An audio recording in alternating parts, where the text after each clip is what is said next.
is good with 0.3 seconds to go. Davis launches a deep three. What?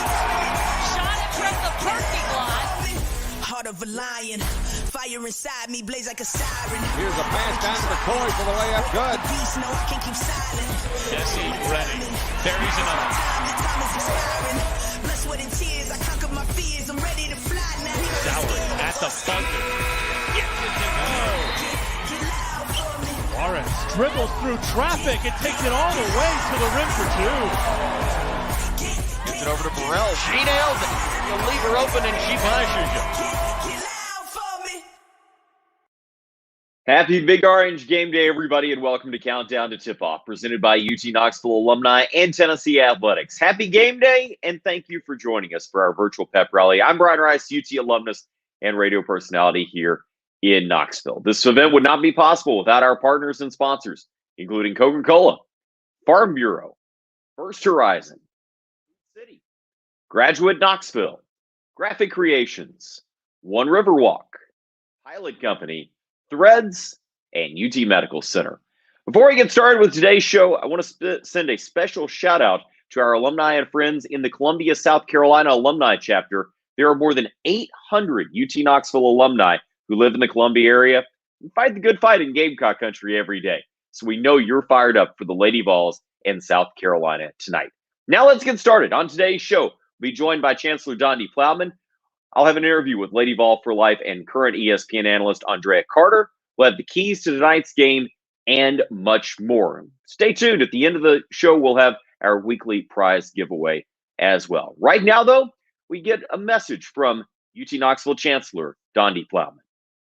Hi, Vols. I'm looking forward to cheering on our Lady Vols tonight as they take on South Carolina in the Thompson Bowling Arena. Our team has had quite an adventurous week after they were stranded in Texas due to the cold and icy weather. I am glad they're back home, home sweet home on Rocky Top, and ready for a great game. Tonight is also our annual Live Pink, Bleed Orange game, which brings attention to the fight against breast cancer and provides recognition to the courageous fighters and survivors of this disease.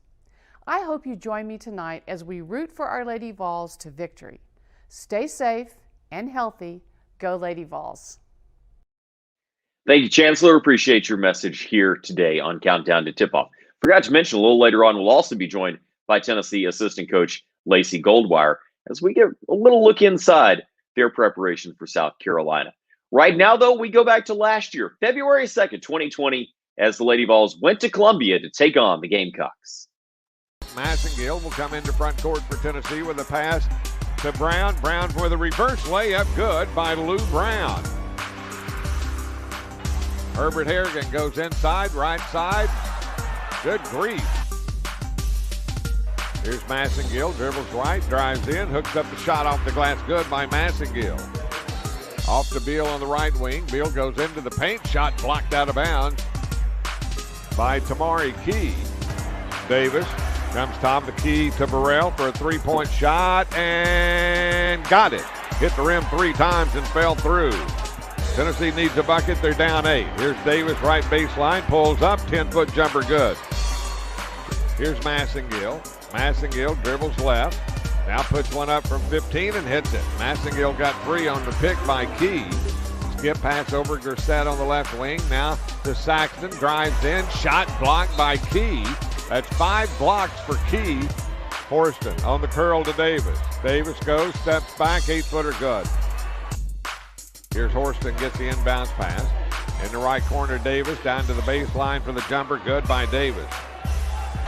Off to Burrell. Burrell at the top of the key, working against Herbert Harrigan. Fakes, then goes up and under, scores. Nice move for Burrell. He has 5. Now top of the key to Massengill. Massengill pulls up, shoots, and scores. 2-pointer for Massengill on the pull-up. Here's Massengill on the curl to Davis. Davis goes up and under. Beautiful move. Ree has 8. Dribbles top of the key. Over to Cook. Cook drives in. Shot blocked again by Tamari Key. Here's a turnover by South Carolina. They threw it right to Key. Lead pass up to Horston. Horston drives, lays it up good. Here's Davis in front court, drives on Beal, spins, doesn't shoot, goes to Brown. Brown for an 18-footer, good. Burrell drives on Harris, can't shoot, back to Davis. Davis shoots from 15, hits it. Goes to Burrell left side. Burrell drives, spins, puts up the fall-away shot, no good. Davis with a rebound, count it, she's fouled. Stutter steps, goes in, dumps it off to McCoy. McCoy puts it up, good. Burrell dribbles left, hands it off to Horston. Horston comes into the paint, puts up the shot, and got it. Here's Davis, drives right, puts it up, count it, she's fouled by Grissett. Your final score, South Carolina 69, Tennessee 48. Our special guest today on Countdown to Tip-Off as we get ready for Tennessee and South Carolina, a Lady Vol legend who you see a lot of if you watch games on the SEC Network or ESPN, and that's Andrea Carter. Andrea, you and I go way back to when you were a student athlete, helped you write a couple of things that we'll actually talk about in a minute. But first of all, thanks so much for joining us, taking some of your time, because I know you're busy with TV and everything else. Yeah, thank you so much. No, happy to be here with you all. Your time at Tennessee, I don't want to say it's awkward because that's not the right word, but you committed to Tennessee with Pat Summitt. Mm-hmm. Pat obviously has the diagnosis with Alzheimer's. She's staying on for a year. Holly Warlick's coming in. You came in at a very transitional time. What was that time like in the program, a program that you'd wanted to play for your whole life? Yeah, it was really interesting because for me, being recruited by Pat, and obviously I had a great 4 years. I can't say enough about my time at Tennessee, but when I was recruited, it was really early. So I started talking to Pat as a freshman in high school. And then the other coach that recruited me, and who we have in our heart as well, Coach Deja Charles Furlow, she recruited me as well. But when I got there, Pat was obviously there, but Deja wasn't there anymore at all. So for me, I didn't know Holly and Dean at all. And then obviously Coach Kyra and Coach Law were new. So, but for me, I had really only talked to Pat, and I had only mostly talked to Coach Deidre. So it was a just brand new kind of staff. And I really getting to know Holly was my first year at Tennessee. I mean, I'd met her on trips and stuff like that. So it was very interesting because in a very transitional time in my life, obviously going to college from high school, I was also just coming off of an ACL tear. And so like so many things were different for me going into college. And I feel like, it was a transitional time for Tennessee as well. And so my first 4 years were Holly's first 4 years. And so there was a lot of fluidity and change and growth and growing pains as well. But I think that, I wouldn't change it for the world because, I mean, the relationships that I have now, even if I didn't have them going in, I have them now and they're amazing. I just, I saw Holly a few weeks ago, I guess it was, at the Charlotte studio. And she was calling a game and just, I mean, it was just great to see her. So yeah, it was, I guess awkward. I don't know what you would call it, but it happened and it was what it was. And looking back on it, it was great for me.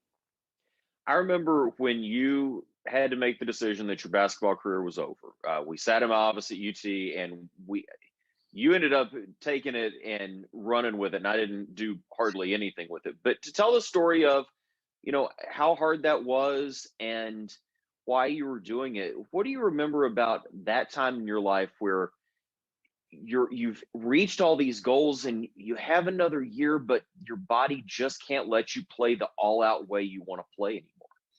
Yeah. That time in my life was so hard. I had lost Pat. I had lost my grandmother my Nana was my world. And so and then I felt like I was losing basketball. So things that I held on to very close, or that were very close to me and were just gone. And so it was definitely hard. But for me, even in the last couple of years playing, I had another knee procedure. I had a shoulder surgery. I missed a couple of off seasons, and I very much so committed to being that defensive player because that's what I could do, but I couldn't put the time in anymore. And looking back, I wish I would have put more time in, like as a, right after, before my knee procedure. There's so many ifs, but once I had that other knee procedure and just my body was it felt like it was just breaking down. So I wasn't getting in the gym extra. Some days I wasn't practicing. I was on the sidelines. I wasn't running sprints with the team. I was just doing what I could, but my game suffered. Defensively, it was fine. But for me on the offensive end of the floor, getting reps was where I got my confidence. So now I'm not getting reps. I'm also sometimes not getting reps in practice. And it was kind of just when I got to look at it, I was like, man, I'm doing all of these incredible things off the court. I wish I could be this incredible on the court. Like it got to the point where I was feeling like almost like I was a liability on the court. And that was a terrible feeling. And obviously, like, my teammates were amazing.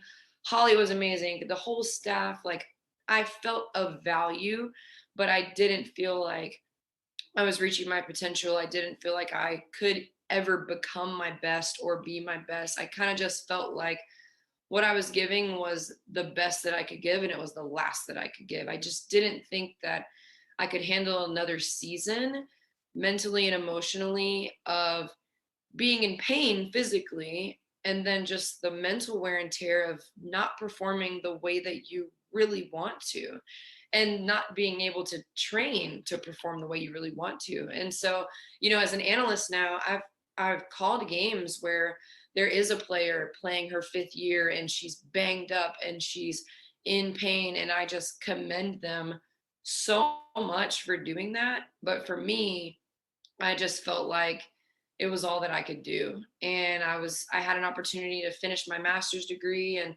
focus on another career path that I could be my best in and not put my body through any more physical pain. And, the doctors were just like, do you want to walk when you're older? You need a knee replacement. And, the chances of being a professional basketball player for long are probably slim to none. And so when I started weighing my options, it was just like, I can put my health first, take care of my body, put my mental health first, and pursue something else. And so it was a really hard decision because I loved playing basketball and I loved being in a Tennessee uniform, but I just eventually had to make it, and everyone understood, and they were, great about it, of course.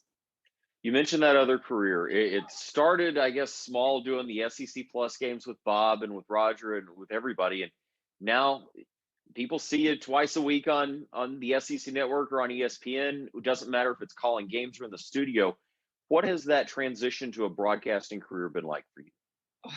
It's been incredible. I really can't say enough about the help that I've had along the way, because I didn't know I even wanted to do this. But even just as a player, Maria Taylor talking to me, Carolyn Peck, Kara Lawson, all the analysts that we had for our games, I formed relationships with them, LaChina Robinson, and they, in the time where I was just starting out, even last year, my first time as a sideline reporter, I'm calling LaChina. I'm talking to her. Like, I'm asking so many questions. You mentioned Bob and Stacia and Tom and Roger, and they just helped me so much. Like, even the crew at the Thornton Center, that's where my grad assistantship was from. Any game that I had, they were like, go. Caitlin Ryan's like, yes, go. Like, please do it. So just like the amount of support that I've had is, I can't say enough about it. But honestly, it happened faster than I ever expected. The, SEC Network and ESPN, they've been incredible at giving me opportunities. And so the only thing that I try to do is any opportunity that I have, I want to prepare the best that I can and perform the best that I can. And it just, it went from the ESPN Plus games. Coach Elsie calls me to do the Kentucky game. The game goes to overtime. It was against Mississippi State. That's when they had like Tierra McCowan and Victoria Vivians. And so if you weren't watching in the regular, game, you started watching in overtime. And that's when I guess people were like, who is calling this game? And everyone was like, it's Andrea Carter. And it just kind of like, it's a really long story, but it just flew from there. I got the next year 2 TV games given to me originally. And basically my coordinating producer, who's awesome, she was like, if you do well, I'll give you more.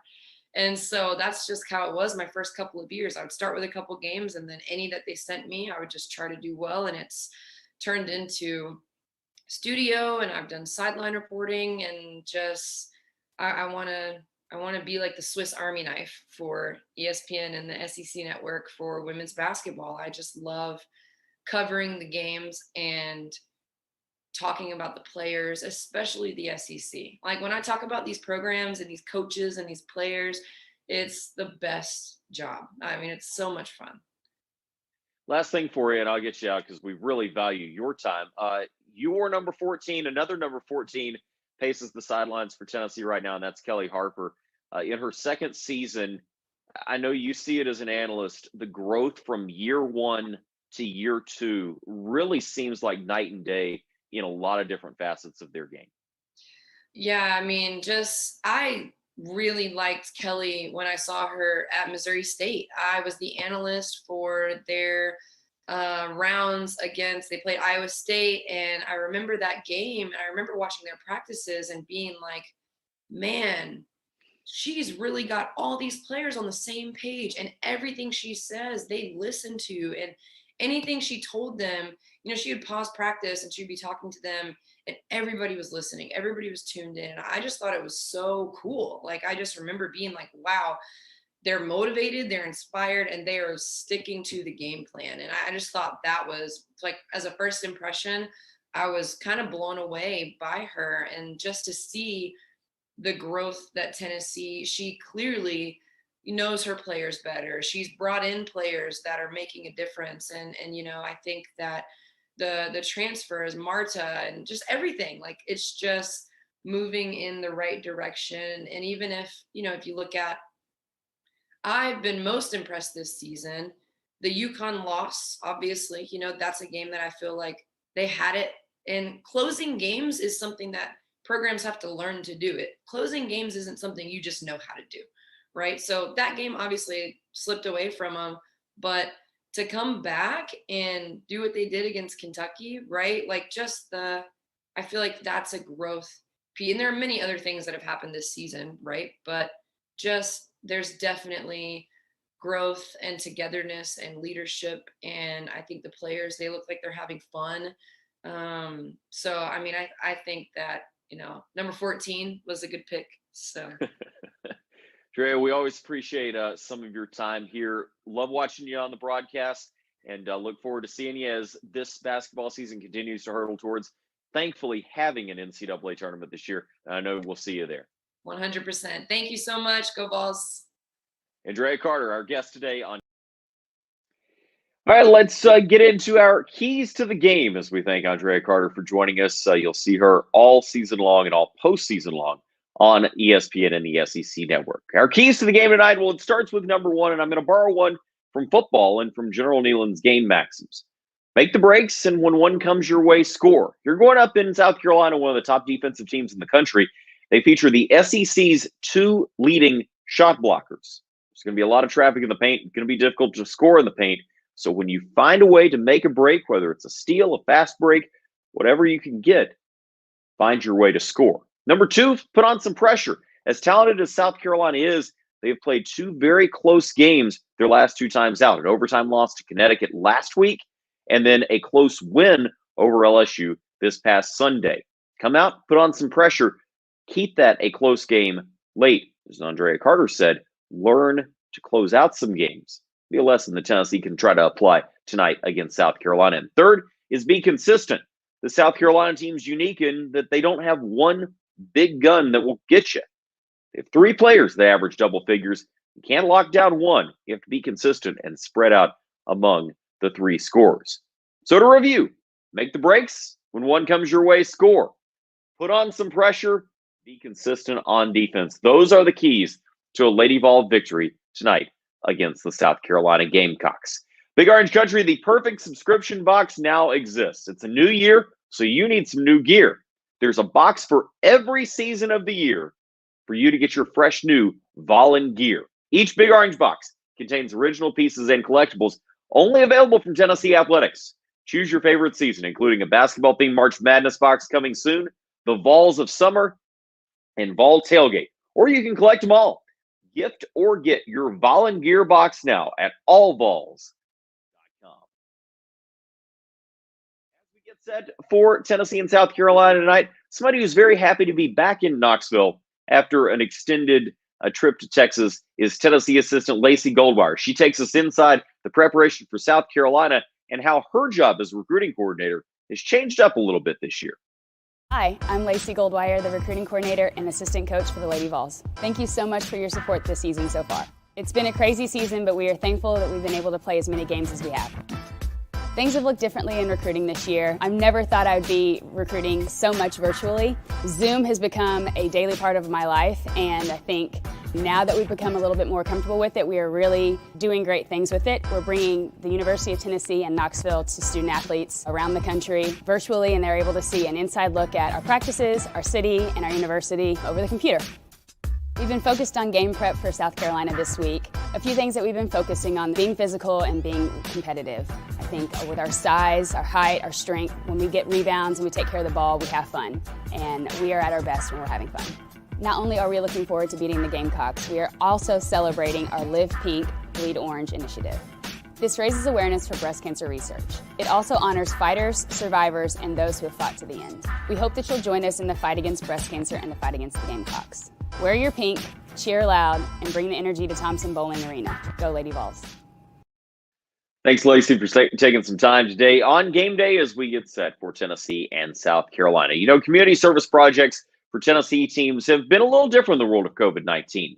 Usual hospital visits and community outreach programs can't quite be the same, but it hasn't stopped the Lady Vols from giving back to the local community. Now let's hear on one way that Tennessee has impacted the community in this world of COVID-19.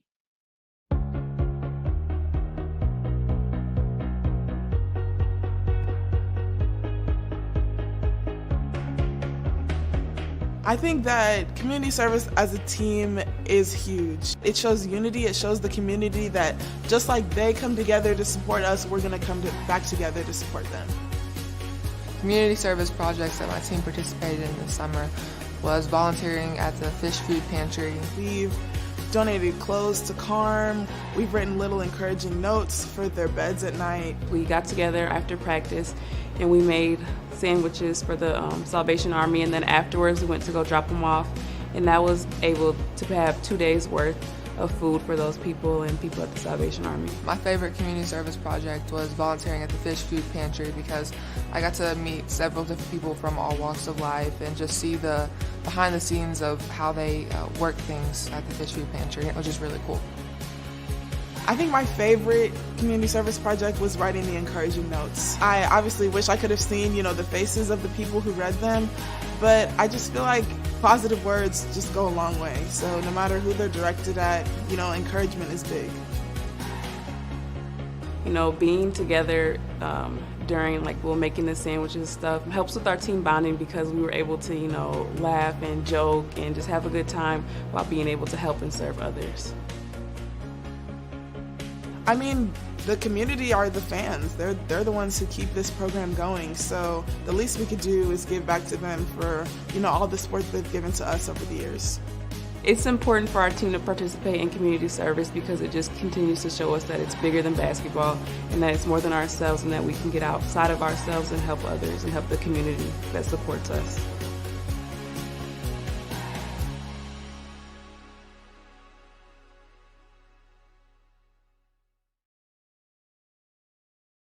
Some great messages you saw there and some great opportunities for Tennessee to get in the community even when they can't get into the community. Now let's hear from Associate Vice Chancellor of Alumni Affairs, Dwayne Wiles. We welcome him live here on Countdown to Tip-Off. Dwayne, good afternoon to you. I hope you're staying warm over on campus. Trying my best, Brian, and thank you so much. It's good to see you again.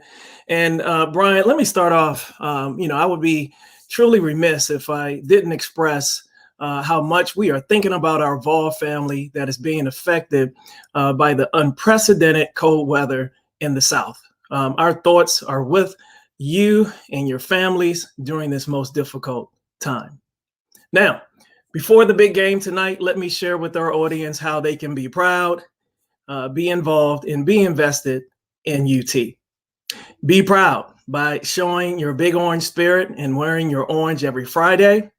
Be sure to visit utvolshop.com for exclusive alumni merchandise. A portion of the proceeds from alumni merchandise in the Vol shop goes to student scholarships. Be involved by helping us recruit future Vols through our Call a Vol, Write a Vol, and Recommend a Future Vol. You can learn more about these programs at alumni.utk.edu. And lastly, be invested in our students. We ask that you give at least one gift, any size, every year.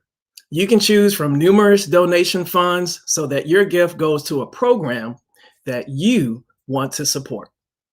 To give today, visit us online at giving.utk.edu.